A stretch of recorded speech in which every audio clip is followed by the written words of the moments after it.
Bienvenue sur la chaîne de Rasta Président, citoyen, charmante citoyenne, bienvenue.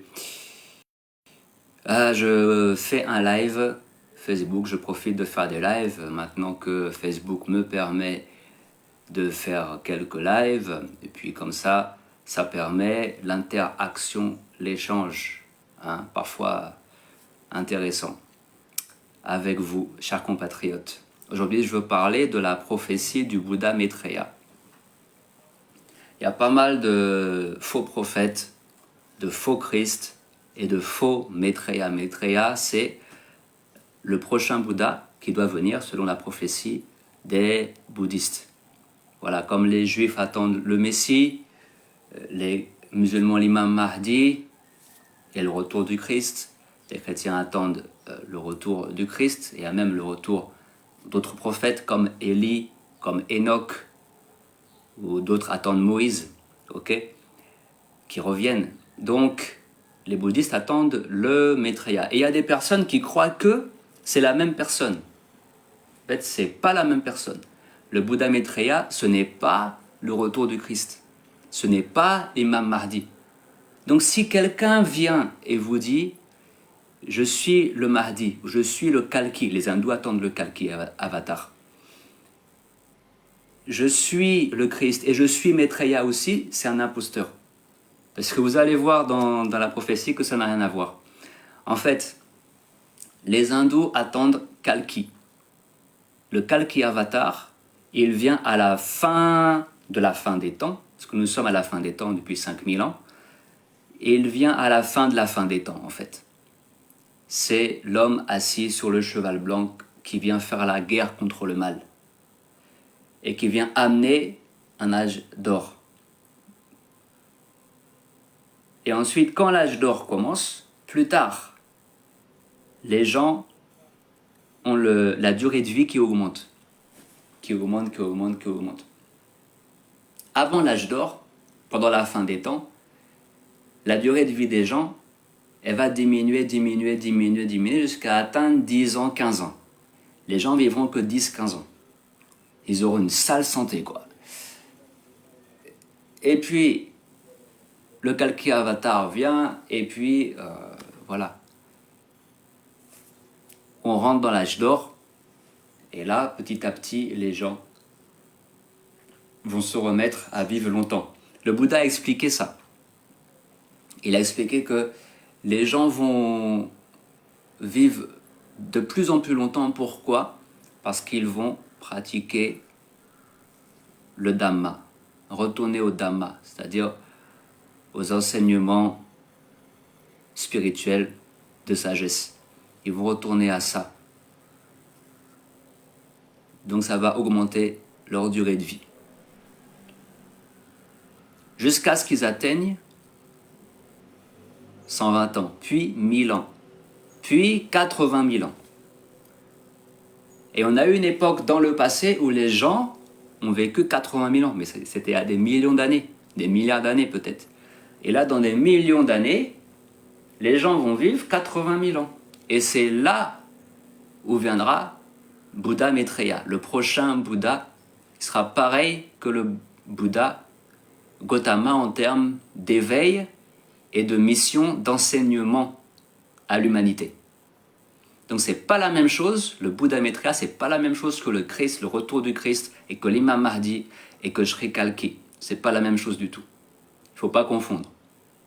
Ça c'est les New Agers qui vous racontent des sottises, et les gens confondent bêtement tout ça. Donc là je vais vous lire la prophétie du Bouddha Maitreya, de la bouche même du Bouddha. Et c'est important parce que il y a beaucoup de prophéties qui viennent même pas du Bouddha et qui vous parlent du Maitreya. Et aujourd'hui, il y a beaucoup d'imposteurs qui se font passer pour des Maitreya, des Bouddhas Maitreya. Déjà, ils sont même pas des Bouddhas.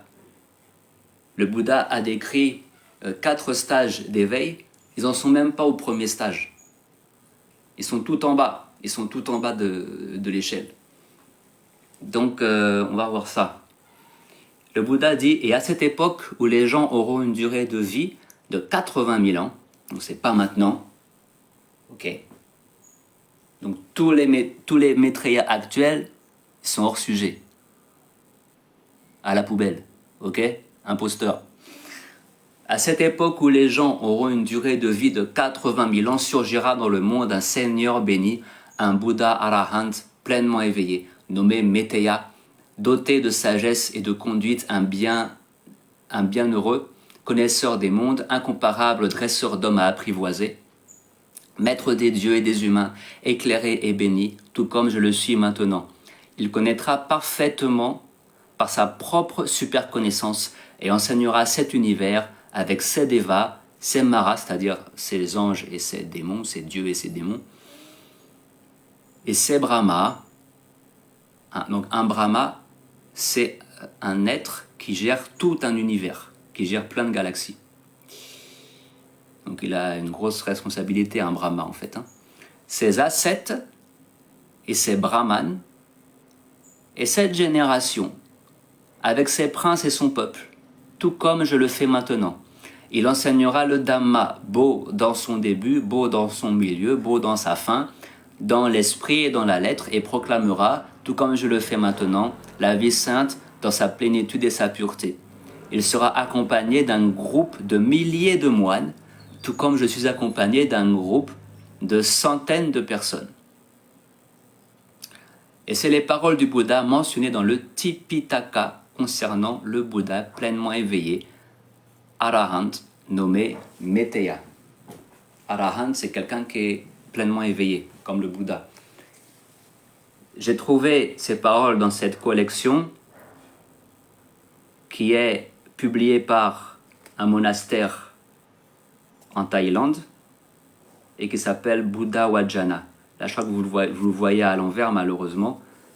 Mais le titre, c'est Buddha Vajjana. Si vous allez en Thaïlande et que vous lisez l'anglais, achetez la collection des Buddha Vajjana. Il y a 11 ou 12 livres comme ça. Ce sont les paroles du Bouddha. Et le chemin à l'éveil, on l'atteint seulement par les paroles du Bouddha et pas en suivant des faux Bouddhas, des faux Maitreya, là, comme vous en avez plein sur le marché aujourd'hui. Le Bouddha, il a bien spécifié ça. Voilà, il faut voir son enseignement.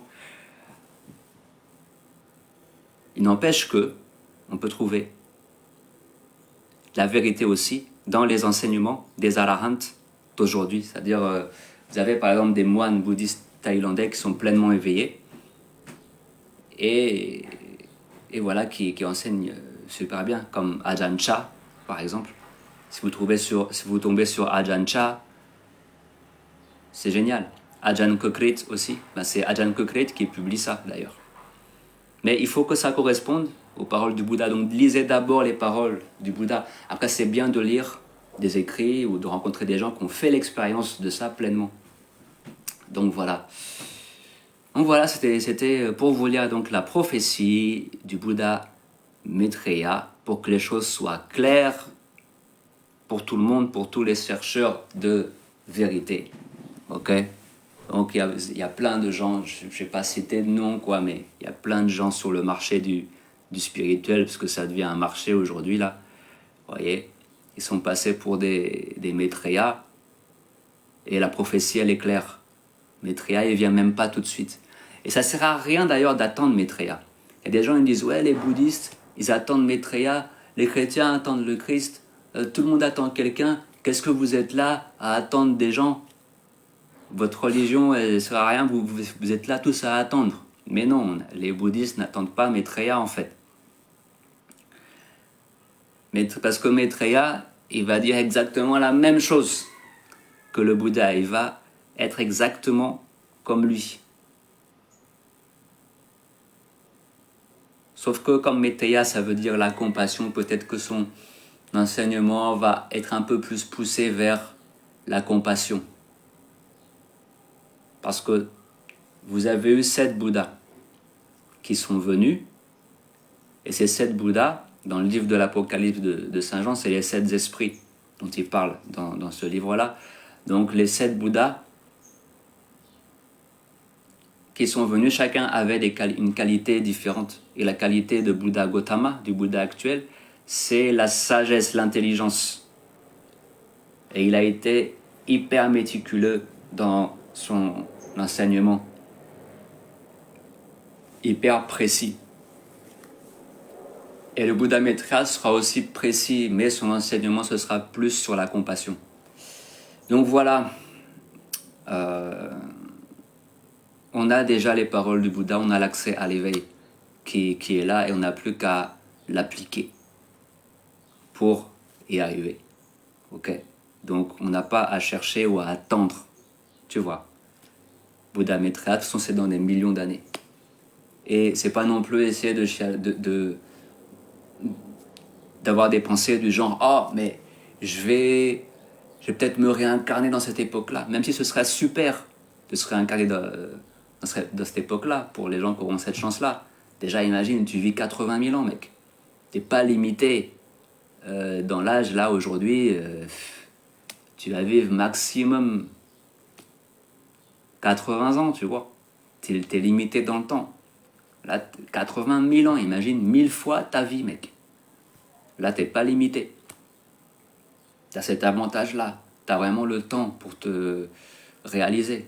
Pour réaliser le nirvana, pour réaliser le dhamma. T'auras vraiment le temps. Tu vois? Mais, ceci dit, et même, attends, ce sera un âge d'or en plus. Tout sera facile. Tu vois, il n'y aura pas de gens qui vont mourir de faim. Il n'y aura pas la famine, il n'y aura pas la guerre. Il y aura la paix dans le monde. Ce sera le paradis sur terre. Et les gens vivront 80 000 ans. Donc ce sera une époque bénie. Mais ça ne doit pas être ton objectif. De toute façon, si tu fais des bonnes actions et si tu appliques l'enseignement du Bouddha et que, sans arriver même à l'éveil plein et complet, c'est pas grave. C'est pas grave. Tu pourras te réincarner là, mais c'est pas ce qu'il faut envisager. Ce qu'il faut envisager, c'est ici, maintenant, tout de suite. Se débarrasser de toutes les souillures et atteindre donc l'éveil complet maintenant. Donc voilà, chers compatriotes. C'était la prophétie du prochain Bouddha, Maitreya. Que tout soit clair et net. À bientôt.